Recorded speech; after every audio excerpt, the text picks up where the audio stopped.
I'm joking. This is an actual lens. This is a lens mug. It's a 24 to 105. But yep. What's going on, guys? This is Amari James, and today this is going to be a new video on 5 Minute Fridays. This video is about taking photos of architecture, and especially buildings when you go into the city. So let's get into this.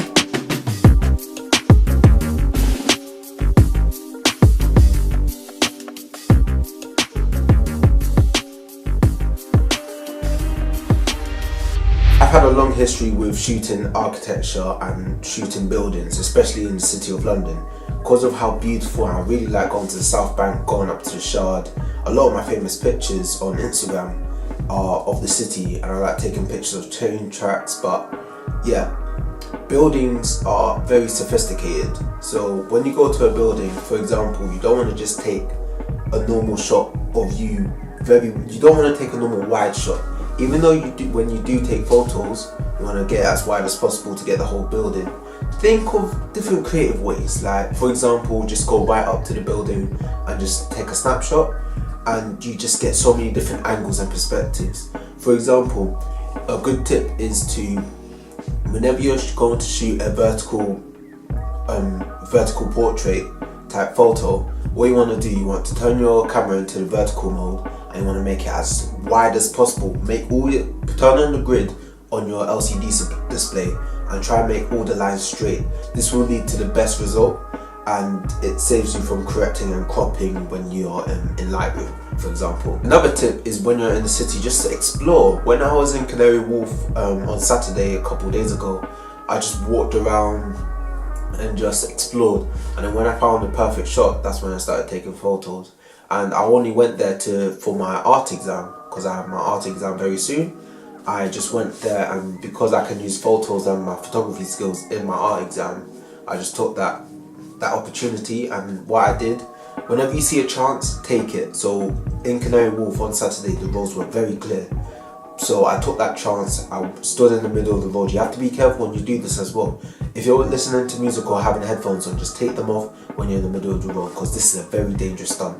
So when you're in the middle of the road, you want to just stand there, legs wide apart, and you just want to take a couple, like 3 photos. Put your camera onto burst mode so you can take as many photos as you can, and then just run out. And if you see the spot again, just run back in.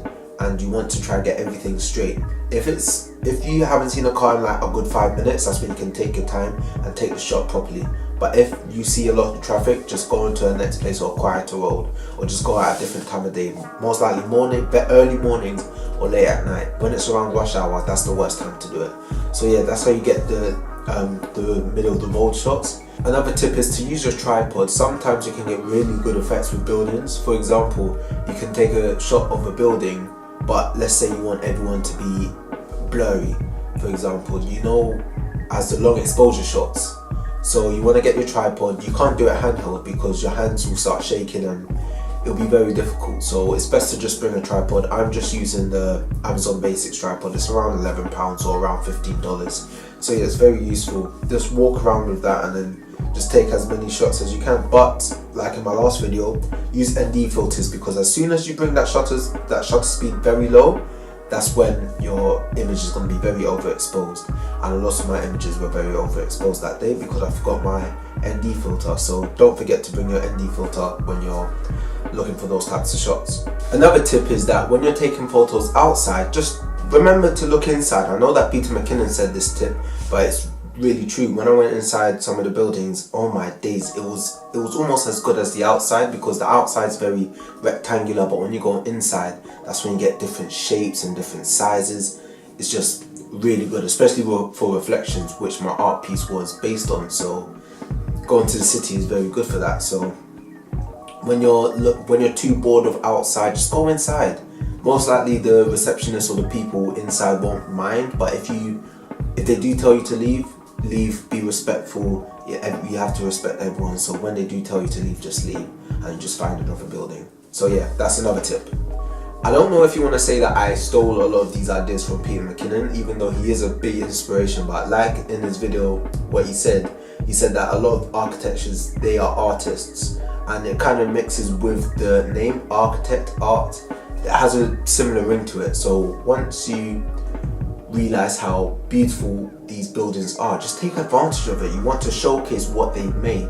They've made it to big companies and pedestrians can see it, but they won't know different views of it. So just take your time, just be creative and show a different light of what the artist wanted. So that's my final tip on this video. Thank you for tuning in on 5 Minute Fridays. You'll see another video coming soon on next week's Friday. So yeah, hopefully you like this video. Please like and subscribe, and I'll see you guys in the next video. Peace.